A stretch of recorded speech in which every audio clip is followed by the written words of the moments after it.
ایک سروے کے مطابق 2018 سے لے کر 2022 تک صرف پاکستان میں 2,23,000 لڑکیاں فیس بک سے محبت کر کے مردوں کی ہوش کا نشانہ بنیں اور 3 لاکھ سے زیادہ لڑکیوں نے اپنے اور ویڈیو لڑکوں کو دی۔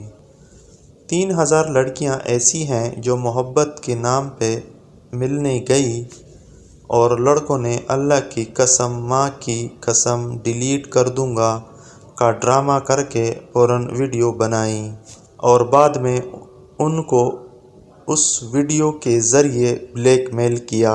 بارہا اپنی ہوش پوری کی، پیسے لیے اور دوستوں کی بھی ہوش پوری کروائی۔ کتنی ہی لڑکیوں نے خودکشی کی، کتنی ہی لڑکیوں کی ویڈیو اب بھی مختلف ویب سائٹ پر گردش کر رہی ہیں۔ کتنے ایسے کیس ہیں جو رپورٹ ہی نہیں ہوتے اور ماں باپ اپنی عزت کے مارے اپنی بیٹیوں کو مار دیتے ہیں۔ کہتے ہیں انسان اپنی غلطیوں سے سیکھتا ہے اور دوسروں کی غلطیوں سے بھی سیکھتا ہے، مگر افسوس یہ ہے کہ اتنے کیس رپورٹ ہونے کے باوجود بھی لڑکیوں کو ہوش نہیں آیا۔ وہ مسلسل اپنی عزت نیلام کرنے پہ تلی ہوئی ہیں، صرف ایک جملے کے آسرے پہ کہ میرے والا ایسا نہیں، اور جب سب کچھ لوٹا بیٹھتی ہیں تو سمجھ آتی ہیں کہ میرے والا بھی ایسا ہی گھٹیا ہے۔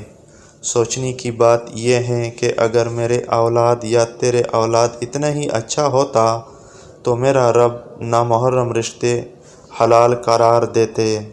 جب دیور، جیٹھ، سارے کزن، خالو، پھوپھا جیسے رشتے جن کو آپ جانتی ہیں ان کو نامحرم قرار کیوں دیتا، تو آپ سوشل میڈیا پہ گردش کرتے مردوں پہ کیسے بھروسہ کر سکتی ہیں؟ اس پر لکھنے کی بہت کچھ ہے مگر فائدہ کوئی نہیں، کیونکہ اب لڑکیوں کی بڑی تعداد سوشل میڈیا یوز کر رہی ہیں۔ آپ کو بھی حالات کی سنگینی کا اچھے سے علم ہے۔